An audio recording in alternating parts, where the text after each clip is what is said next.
सैया सैया सैया रे मिलल मौगा कसैया रे लहंगा उठा के देवेला दर्द बानी रदैया रे। हेलो दोस्तों, नमस्कार, प्रणाम। आप लोग का छोटा भाई राइटर सोनू सतरंगी काफ़ी अच्छा और काफ़ी बवाल मैटर लेके आ चुके हैं, जो आप लोगों के लिए कोई भी सिंगर गा सकता है।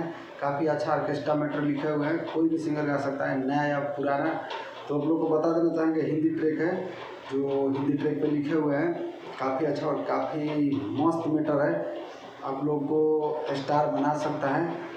अगर अच्छे से गा दीजिएगा तो कोई गारंटी नहीं है। आप लोग गाइए इसको फुल एंड फ्री सॉन्ग है। हमारे चैनल को सब्सक्राइब करिए, लाइक करिए और शेयर करिए और कमेंट करिए, ठीक है।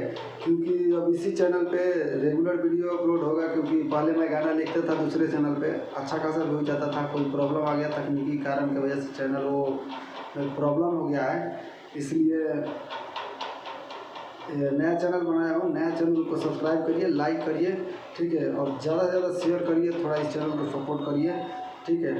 तो आइए आप लोगों को बता दें कौन सा ट्रैक पे लिखे हुए हैं। काफ़ी अच्छा और काफ़ी बवाल मैटर ऑर्केस्ट्रा है, सिंगल है, डुएट नहीं है, एकदम सिंगल है, कोई भी सिंगर गा सकता है। तो आप लोगों को बता देना चाहेंगे कौन सा ट्रैक है। ट्रैक है दैया दैया दैया रे, दैया दैया दैया रे। ये जो गाना है हिंदी, इसी ट्रैक पे लेके आ चुके हैं। काफ़ी अच्छा और काफ़ी बवाल मैटर लिखे हैं। जो मेरा गाना है, मेरा मुखड़ा है, सैया सैया सैया रे मिलल मौगा कसैया रे लहंगा उठा के देवेला दर्द बानी रदैया रे।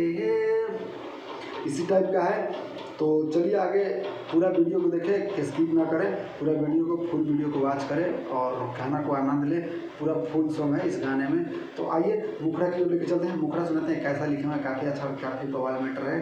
तो आइए, मुखड़ा है आपका स्क्रीन पे। मुखड़ा है सैया सैया सैया रे मिलल मौगा कसैया रे, सैया सैया सैया रे मिलल मौगा कसैया रे लहंगा उठा के देवेला दर्द बानी रदैया रे। सैया सैया सैया रे मिलल मौगा कसैया रे, सैया सैया सैया रे मिलल मौगा कसैया रे। तो चलिए दोस्तों, आप लोगों को मुखड़ा ज़रूर पसंद आएगा। काफ़ी अच्छा और काफ़ी बेहतरीन ऑर्केस्ट्रा मैटर लिखे हुए हैं, ठीक है।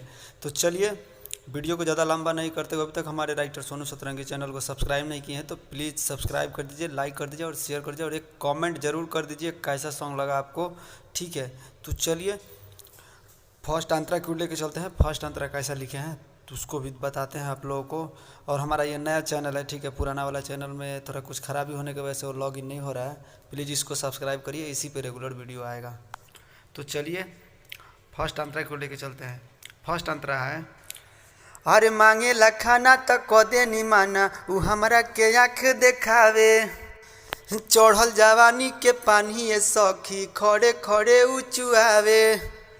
हाँ, मांगे लखाना तो कदे नी माना उ हमरा के आँख देखावे, चढ़ल जवानी के पानी ये सखी खड़े खड़े उचुआवे।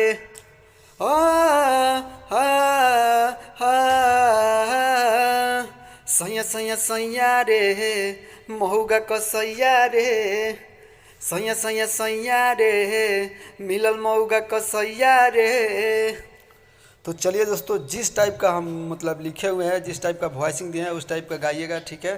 तो चलिए आप लोग का अंतरा भी ज़रूर पसंद आएगा, हमको यकीन नहीं पूरा विश्वास है, तो हम जानते हैं। तो चलिए आइए लास्ट अंतरा सुनाते हैं। नाम वाला कैसा लिखे हैं, काफ़ी अच्छा और काफ़ी ब्रांड है मैटर, ठीक है। काफ़ी हिट ऑर्केस्ट्रा मैटर है, आजकल यही चल रहा है, ठीक है। तो चलिए वीडियो को ज़्यादा लंबा नहीं करते हुए लास्ट अंतरा को लेकर चलते हैं। लास्ट अंतरा है, सोनू सतरंगी हो देला रोआई कहीं का अरविंद के खेला, किशन दीवाना ना करे ले माना खींचे ले खाली उठेला।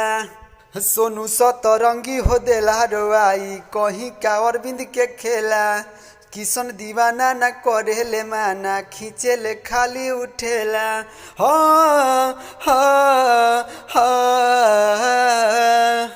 सैया सैया सैया रे महुगा कसैया रे, अरे सैया सैया सैया रे महुगा कसैया रे।